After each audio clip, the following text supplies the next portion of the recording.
Muito boa noite. Está começando pela rede CNT de televisão, o Jogo do Poder, um espaço aberto para a discussão política. Nós aqui da CNT acreditamos que o debate, o contraditório é ponto de partida para o exercício de um dos direitos mais fundamentais, o de ser informado com absoluta correção e transparência. Esse é o objetivo, esse é o propósito do Jogo do Poder, que tem o prazer de receber hoje o deputado federal do PMDB, Celso Pancerra. Boa noite, deputado.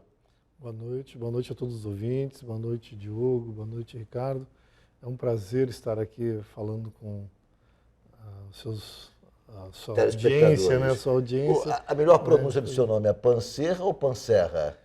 É Pancera. Pancera. O correto é Panceira, mas o carioca colocou um acento no E e começou a falar Pancera.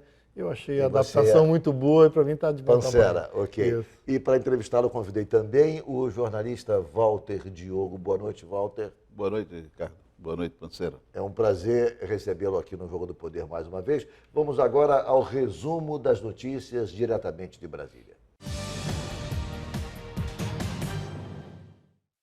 Olá, eu sou José Marcelo Santos, direto de Brasília, com o resumo das principais notícias da semana. Uma das 3 agências internacionais de classificação de risco, a Standard & Poor's, tirou o grau de investimento da economia brasileira. A nota do país foi rebaixada de BBB- para BB+, e com perspectiva negativa. O país cai para a categoria especulativa. Investidores e fundos internacionais se baseiam nas notas de classificação na hora de fazer negócios e apostar nas economias ao redor do mundo. Além da crise brasileira, a agência levou em conta a falta de coesão da equipe de ministros do governo Dilma Rousseff. E o governo promete apresentar até o fim do mês uma proposta para cobrir o rombo no orçamento. Mas, enquanto isso, ministros sinalizam diferentes possibilidades de aumentos de impostos. O ministro Joaquim Levy falou em subir alíquotas do imposto de renda. As propostas enfrentam resistências dos empresários e até de partidos aliados. O PMDB do vice-presidente Michel Temer já anunciou formalmente que não apoia aumento da carga tributária e defende o corte de gastos para as contas não fecharem no vermelho.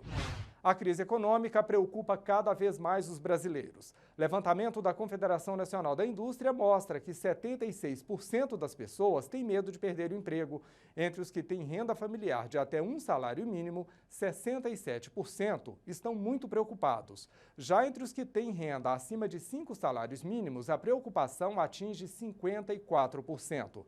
Além do medo, a crise já forçou as pessoas a mudarem a rotina. 59% dos entrevistados afirmaram que perderam o poder de compra. Para aumentar a renda, quase metade buscou um trabalho extra. Outros preferem cortar despesas. 16% chegaram a mudar de casa. A dificuldade para pagar aluguel ou prestação da casa própria passou de 19% em 2012 para 29% neste ano. Ao participar da reunião da Comissão de Constituição e Justiça no Senado, o juiz responsável pela Operação Lava Jato defendeu que corruptos comecem a cumprir as penas logo após a condenação em segunda instância. Sérgio Moro quer mudanças no Código Penal. A proposta, que tem apoio da Associação dos Juízes Federais do Brasil, leva em conta o mesmo princípio adotado pelo TSE no caso da Lei da Ficha Limpa. Hoje, a execução de pena só acontece depois do julgamento de todos os recursos. Eu vou ficando por aqui, mas estarei de volta na semana que vem. Até lá! Voltamos então com o Jogo do Poder, hoje com o deputado Celso Pancerra, do PMDB. Deputado, essa semana foi uma semana de turbulência no Brasil, em Brasília, especialmente porque a agência Standard & Poor's rebaixou o grau de investimento do Brasil.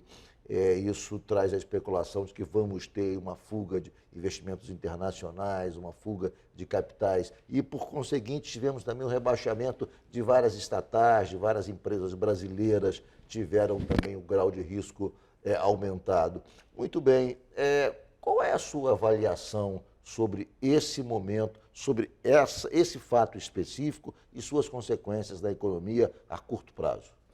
Eu acho que tem junção de 2 fatores nisso tudo aí. Primeiro, uma crise econômica mundial que demorou a se refletir no Brasil. O Brasil tinha algumas gorduras para queimar, que era particularmente um mercado consumidor interno muito pouco explorado. O governo Lula na crise de 2008, incentivou o consumo, mudou os critérios de financiamento para a casa própria e também para os indivíduos, e jogou dinheiro na economia, fez que a economia funcionasse. Mas essa crise um dia se refletiu que os fundamentos da crise são macroeconômicos, são mundiais. E junta com isso uma crise política do governo, né? Você tem a combinação aí do Lava Jato, todas as investigações que envolvem um conjunto de membros do governo, de partidos, né? A paralisia da Petrobras, né? Que tem uma cadeia econômica muito forte, a cadeia do petróleo. Essa conjunção levou a uma crise grande do Brasil, da economia brasileira, uma crise política, e levou o governo a apresentar um orçamento para o ano que vem Com 30 bilhões de déficit, e aí, obviamente, a agência começaram a olhar e dizer, será que esse país que tem um déficit já dito de 30 bilhões, ele terá condições de cumprir seus compromissos? O ministro ano que Levi vem? já anunciou que vai ter que aumentar impostos e pede, digamos, o entendimento da nação, a compreensão dos brasileiros para esse momento importante, que vai ter que aumentar a carga tributária, vai aumentar os impostos para fazer frente exatamente a esse rombo, para reequilibrar as finanças do Brasil. O senhor acha que há clima para aprovação de qualquer medida no Congresso que signifique aumentar impostos? A CPMF foi descartada no primeiro momento, a própria presidente Dilma, há cerca de 20 dias, chegou a admitir, em seguida ela, digamos, voltou atrás e abandonou a ideia da CPMF. Essa semana houve novamente quem voltasse a falar em CPMF, em aumento da CID, ou seja, há como, digamos, ter acolhimento no Congresso medidas dessa natureza? Se o governo fizer o papel dele, né, que é de cortar gastos, acho que a primeira coisa o governo tem que enxugar a máquina, fazer efetivamente a redução de ministérios. Você não acha, por exemplo, reduzir né? ministério, como se fala muito, reduz ministério, muito bem, tem 39, reduz para 20. Isso não vai gerar economia nem de 1 bilhão. Isso não vai, quer dizer, ou seja, isso é mais para efeito midiático, para efeito, digamos, de exemplo de comportamento austero, do que efeito prático. Efeito prático só com imposto, não adianta. Mas você sinaliza para a população Sim, nesse sentido, que está disposto a cortar na nesse carne sentido, sim. e que todo mundo vai ter que cortar um pouquinho na carne. Sim, nesse sentido, sim. Esse sinal trocado com a população é que permite depois ao Congresso, talvez, tomar medidas e dizer, bom, o governo está cortando na carne, a gente vai ter que mexer aqui, vamos mexer ali, para que o país saia da crise. Alguma coisa tem que ser feita, não pode continuar a crise aprofundando. A gente tem que ter a noção de que vai ter que fazer alguma coisa de antipático, né, para que lá na frente volte a economia a crescer. O governo tem que sinalizar primeiro onde dá para cortar, onde pode cortar gastos sem prejudicar efetivamente ou profundamente o país. E o governo diz assim, bom, eu vou ficar menor, eu vou fazer um esforço pessoal maior, porque nós vamos ficar menores, com menos gente atuando dentro do governo, cumprindo as mesmas tarefas, porque nós achamos importante reduzir o número de pessoas trabalhando, inclusive no governo. Esse caminho espinhoso que vem por aí, que é... Remédio amargo. Pois é, aumentar os impostos no Fundo Geral para poder equilibrar. Você acha que o PMDB vai continuar junto nisso aí, ou ele vai se afastar um pouco e deixar que realmente o PT assuma o governo e assuma essa parte ruim da... Olha, eu vou te dizer a minha experiência desses 6 meses como deputado. O PMDB, depois do PT, foi o partido que mais teve adesão ao programa de ajuste do governo. Nas medidas mais duras que o governo apresentou no pacote de ajuste do primeiro semestre, o PMDB sempre ofereceu 50, 55, 57 votos às medidas de ajuste, dos 60. Então o PMDB teve uma taxa de adesão de 80% a mais, ou mais do que isso, nas medidas duras que foram votadas no primeiro semestre.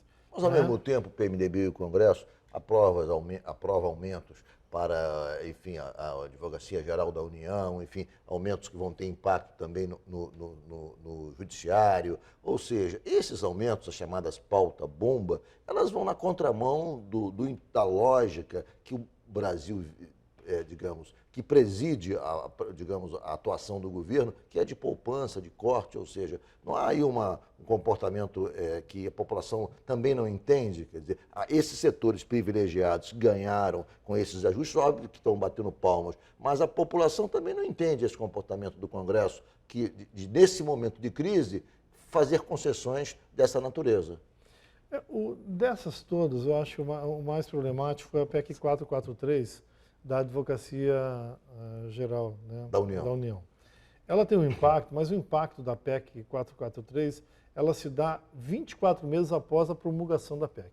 Então, mesmo que a gente vote até o final desse ano a PEC, ela começa a ter impacto financeiro em 2018, início de 2018, no orçamento da União.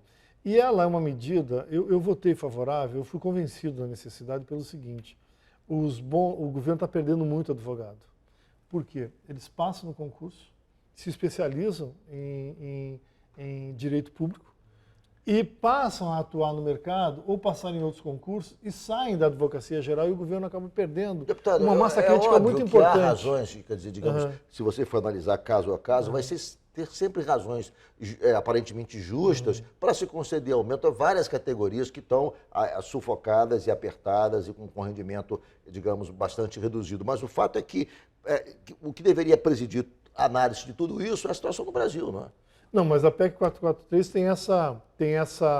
tem esse detalhe, que ela tem um período para o governo começar a gastar efetivamente, ela não gasta imediatamente. Quanto ao ajuste do judiciário, na semana que votou, eu não estava em Brasília, eu estava viajando com a CPI. Eu teria votado contra, assim como já falei que vou votar pela manutenção do veto da presidenta Dilma. Numa reunião semana passada, falou, olha, o judiciário estadual está na minha porta, o Ministério Público está na minha porta, que é também um reajuste nos mesmos termos concedidos em Brasília, que é que eu faça o que foi feito em nível federal, ou seja, isso desencadeia um processo em cascata que é, num momento de crise, que é insuportável para o erário federal e para os erários estaduais. Deputado, essa surpresa dele com as votações do PMDB me leva, às vezes, a uma conclusão. Existem dois PMDBs?